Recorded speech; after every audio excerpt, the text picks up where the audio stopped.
Hello and welcome to Northside Speaks. I'm your host, Lori Salazar. Today we're talking to Teresita Villa, a fourth grade teacher at Kuentz Elementary, and she is also our Elementary Educator of the Year. So I want to welcome her.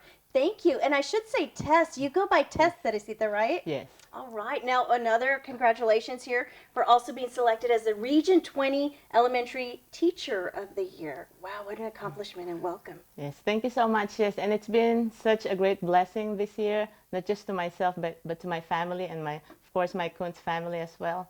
It is such an honor to be chosen and named as the Region 20 Teacher of the Year. Well, let's learn a little bit more about you. You have been teaching for 22 years? Yes, ma'am. Tell me a little bit about that, mostly here or? Yes, I've been teaching for 22 years, and 10 of those years with Northside, and then the other 14 years have been overseas and also in El Paso. And I've taught pretty much both private and public school. And I've taught pretty much all grade levels in elementary. So with 22 years under your belt, along the way you've realized what works. I mean, the students within reason, sure, they're dynamic and individuals, but the grade level, they're kind of the same. Kids are kids, or maybe not, I'm not sure. But with that said, you've learned some best practices along the way. Now I want to ask you about one specifically. You call it classroom economy. Tell me about that. Classroom economy is actually a fun way to introduce our students to financial literacy, which is perfect because now in fourth grade, and actually all grade level in elementary, now we're doing financial literacy. And it all started with having your students actually rent their desk. Like my students, they rent it? Yes, they rent it. So they have the option, they can rent it for $1,000 a month, or they can pay it off for $3,000 and they're done for the year. So how much do they start off with in their bank? Actually, what happens is that they need to have some jobs. Like as adults, they need to have a job. So I have like a job for everyone, and then they get paid monthly. But then what they're going to get paid for is not enough to rent their desk or to own their desk.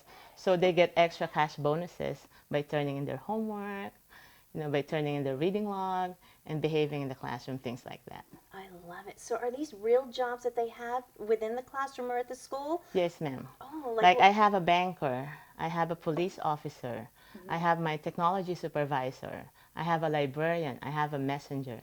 So it actually helps me with the classroom management, and it's built in with the discipline as well.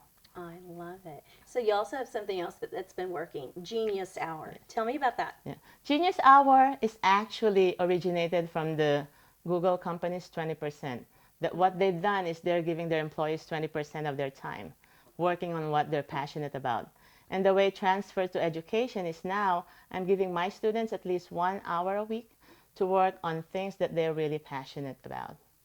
And they love it. That's like the most quiet time of the week I've ever seen them, because they're really, dedicating their time because they love what they're doing, and then the parents love it as well. So for example, if you have a little girl that loves dancing and that's her passion, what is something she might do with that during Genius Hour? Oh, like Mia, for example, is perfect because she actually worked on that last year. And what works with that is that she has to have like 3 questions about dancing, and that's where she based it from. And she will do her research about it, like the type of dancing. Who are the famous dancers that we have right now? And then when she's ready, she'll present it to her parents. And she actually did a magnificent PowerPoint with that. Wow, so they're doing PowerPoints also. Yeah. Okay, and you also, well, there's leadership roles, as we were talking about, that kind of goes hand in hand with the classroom economy. Yes, ma'am, because fortunately, Kuntz is a Leader in Me campus, and we're actually pushing for leadership. And with that, giving them the roles in the classroom actually helps them to become a leader. Because the whole purpose of this leadership, the Leader in Me program, is we want our students, to become ready, not just academically, but they need to be able to, really work with other people and have that leadership going, that when they actually need to apply for a job, when they're ready, then they have that going. Absolutely. One last question with a quick answer. What advice would you give to teachers, incoming teachers, or just teachers in general? I would say that congratulations for being teachers, because we have the noblest profession there is. And as educators, we know that education is like the strongest weapon that can change this world. And being teachers, we can be that instrument to make a long-lasting impact to our students' lives. Wow. Well, thank you for sharing all that with us, and a pretty ingenious coming up with the classroom economy in the Genius Hour. Love it. Thank you so much for being here. And once again, congratulations on being our Region 20 Elementary Teacher of the Year, representing Northside quite well. Thank you. Thank you so much for having me here today. All right, you're quite welcome. And thank you for joining us for another edition of Northside Speaks. We will see you next time.